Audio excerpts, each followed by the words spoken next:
Hello दोस्तों, मैं गौतम। मुझे थोड़ा कोल्ड हुआ है, इसलिए आपको हो सकता है मेरी आवाज़ थोड़ी सी खराश लगे। तो आज हम पढ़ेंगे नर्वस सिस्टम के बारे में। मुझे पता है बहुत से लोगों को ये टॉपिक डिफ़िकल्ट लगता है, पर मैं इसे आज इजी तरीके से समझाने की कोशिश करूँगा ताकि आपको रट्टा ना लगाना पड़े। ह्यूमन बॉडी में अगर सबसे फास्ट और सबसे इम्पॉर्टेंट कंट्रोल सिस्टम कोई है तो वो है nervous system. Nervous system body का कंट्रोल, कोऑर्डिनेशन और कम्युनिकेशन सिस्टम होता है। बॉडी को कंट्रोल करती है, कोऑर्डिनेशन करता है हर चीज़ों में। मैं एक छोटा सा एग्जांपल देता हूँ। जैसे आप चल रहे हो, पूरा एक कोऑर्डिनेटेड तरीके से चल रहा है, ऐसा तो है नहीं कि उल्ट पुल्ट काम कर रहे हो। तो ये कंट्रोल भी कर रहा है, कोऑर्डिनेशन भी कर रहा है, कम्युनिकेट भी कर रहा है, कम्युनिकेट सिस्टम भी है।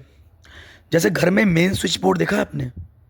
सबके घर में स्विच बोर्ड तो होगा ही, जो पूरे घर की लाइट, फैन और एसी को कंट्रोल करता है।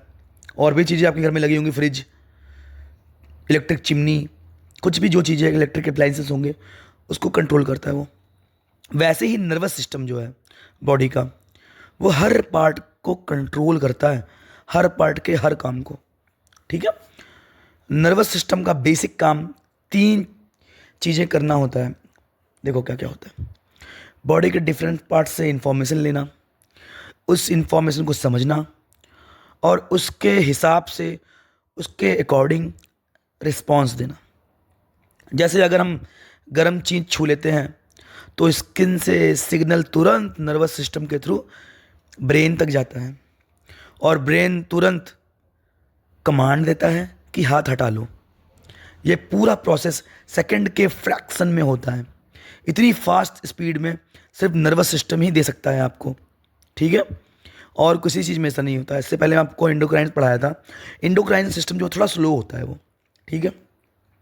जो नर्वस सिस्टम है वो बहुत फास्ट होता है।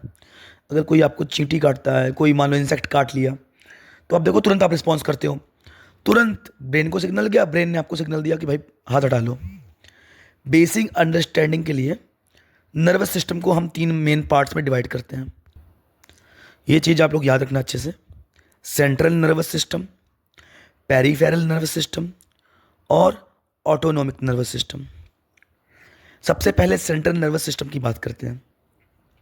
सेंट्रल नर्वस सिस्टम, जिसे सीएनएस भी कहते हैं लोग, आपने बुक में देखा होगा कहीं ना कहीं, मतलब इसको सीएनएस भी कहा जाता है ना।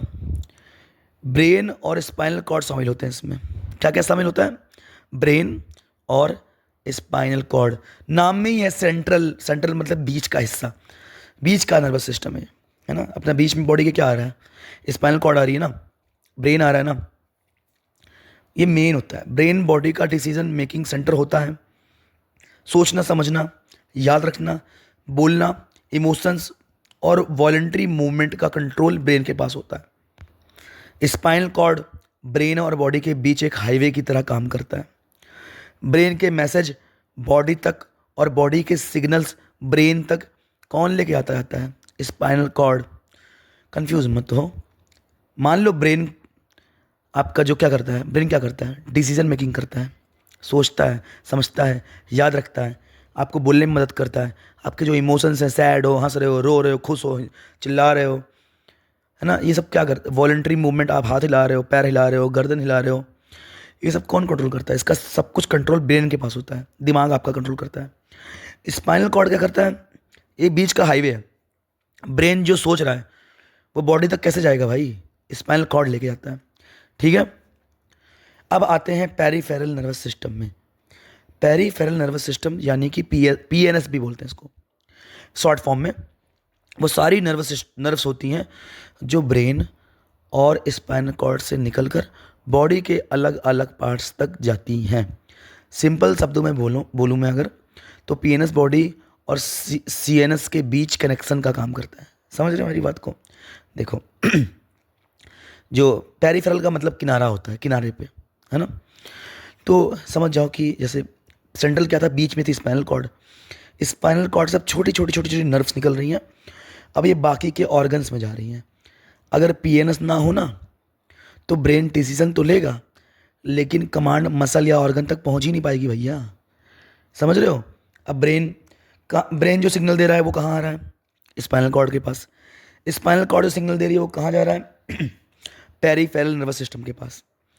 किस चीज़ के थ्रू? छोटी छोटी नर्व्स होती हैं वो, उन नर्व्स के थ्रू जा रहा है, ठीक है, अलग अलग ऑर्गन के पास। पेरिफेरल नर्वस सिस्टम का एक इंपॉर्टेंट हिस्सा होता है autonomic nervous system. Autonomic nervous system की खास बात यह है कि ये बिना हमारे कंट्रोल के काम करता है। ऑटो मतलब क्या होता है? ऑटो मतलब अपने आप काम करने वाला, नाम में ही आंसर है, ठीक है। ऑटोनोमिक नर्वस सिस्टम अपने आप काम करता है हमारे बिना कंट्रोल के। हमें हार्ट बीट के लिए सोचना नहीं पड़ता, ना ही डाइजेशन या ब्रीदिंग के लिए। तुम सोचते हो क्या घर में बैठ के, चलो अब शाम के 6 बज गए हैं, अब मैंने रोटी खा ली है, अब शाम को 7 बजे बज गए हैं, अब मैं खाना पचाना स्टार्ट कर लेता हूँ भैया? ऐसा तो नहीं होता है ना।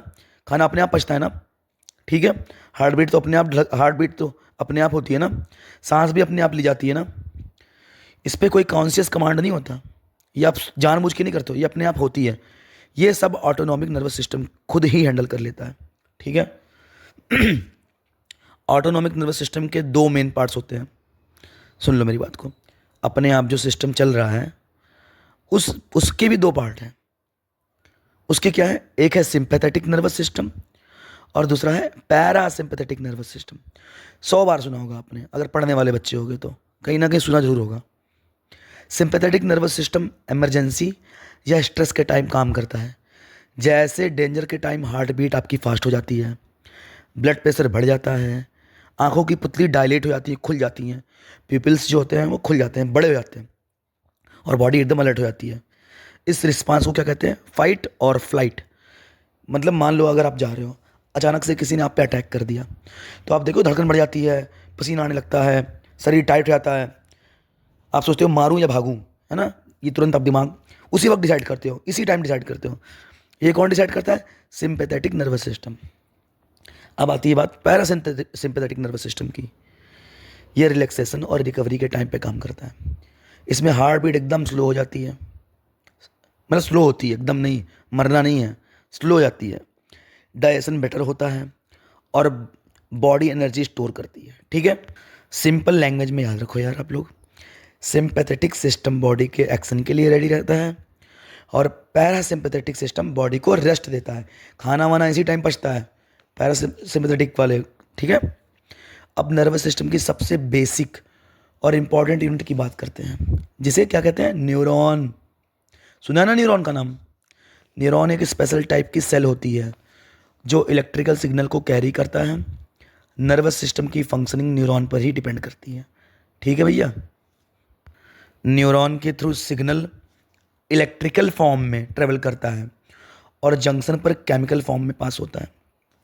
आप न्यूरॉन का डायग्राम देखने जाके, दो न्यूरॉन जहाँ पे जुड़ रहे हैं उनको हम बोलेंगे जंक्शन, जुड़ना। जब दो न्यूरॉन के बीच में सिग्नल जाएगा ना तो वो केमिकल के फॉर्म में जाएगा, पर वो जब न्यूरॉन के अंदर से गुजरेगा तो वो इलेक्ट्रिक के फॉर्म में रहेगा, ठीक है। ये सबसे फास्टेस्ट कंट्रोल सिस्टम माना जाता है, फास्टेस्ट, सेकंड में बताता है, second, with in second, second से भी जल्दी। एक और important function of nervous system होता है रिफ्लेक्स एक्शन। रिफ्लेक्स एक्शन एक क्विक ऑटोमेटिक रिस्पॉन्स होता है जो बिना सोचे होता है। जैसे गर्म चीज़ छू लेने पर हाथ तुरंत हटा लेते हो आप लोग कि नहीं हटाते हो? कि गरम गरम थाली पकड़ के बैठे रहते हो, तवा बना रहे हो, तवा पर रोटी बनाते हो तो तवा पकड़ लेते हो क्या? अगर टच होता है तो हाथ हटा लेते हो ना फट से, है ना, कि उसको पकड़े ही रहते हो। हटाते हो किस चीज़ से हटाते हो ये?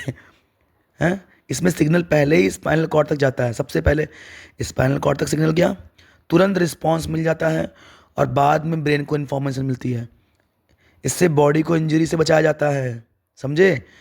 आपका जो सिग्नल, मान लो आपकी उंगली पे गरम गरम आग रख दी किसी ने, वो सिग्नल जाएगा किसके पास? स्पाइनल कॉर्ड के पास। स्पाइनल कॉर्ड ने तुरंत आपको बोल दिया भाई हटा लो, बाद में ब्रेन के पास जा रहा है, ठीक है। नर्वस सिस्टम का रोल सिर्फ मूवमेंट और सेंसेशन तक लिमिटेड नहीं होता है, ये बॉडी के इंटरनल बैलेंस यानी कि होम्योस्टेसिस, जो मैंने पहले पढ़ाया था आपको, है ना, को मेंटेन करने में बहुत इंपॉर्टेंट रोल प्ले करता है भैया लोग ये, ठीक है ना। नर्वस सिस्टम फास्ट रिस्पॉन्स देता है जबकि इंडोक्राइन सिस्टम थोड़ा स्लो देता है, पर इंडोक्राइन सिस्टम का जो रिस्पॉन्स है वो लॉन्ग लास्टिंग रहता है, देर तक रहता है इसका इफेक्ट। दोनों मिलकर बॉडी के temperature, blood pressure, heart rate और डाइजेशन जैसे फंक्शंस को कंट्रोल करते हैं। अगर नर्वस सिस्टम प्रॉपरली काम ना करे तो मूवमेंट डिस्टर्ब हो सकती है, सेंसेशन चला जाता है, रिफ्लेक्स स्लो हो जाता है और बॉडी का ओवरऑल कंट्रोल बिगड़ जाता है भैया। इसीलिए नर्वस सिस्टम को बॉडी का मास्टर कंट्रोल सिस्टम कहा जाता है। अब देखे होगा किसी को चोट लग गई, अगर रीढ़ की हड्डी पे, स्पाइनल कॉर्ड में चोट लग गई, लकवा मार देता है, पूरा का पूरा शरीर खड़ा हो जाता है वहाँ पर, है ना। इस पूरे लेक्चर में बच्चों एक बात मतलब समझ लो आप लोग, मैं अच्छे समझाना चाहता हूँ। नर्वस सिस्टम बॉडी का कंट्रोल, कोऑर्डिनेशन और कम्युनिकेशन नेटवर्क है जो ब्रेन, स्पाइनल कॉर्ड और नर्व्स के थ्रू बॉडी के हर फंक्शंस को रेगुलेट करता है और बॉडी को इन्वायरमेंट के हिसाब से तुरंत रिस्पांस देने लायक बनाता है। मुझे उम्मीद है आपको समझ में आया होगा। मैंने बहुत ही सरल भाषा में समझाने की कोशिश की आप लोग को। शुक्रिया। कमेंट करके बताइएगा आपको सही लगा कि नहीं लगा।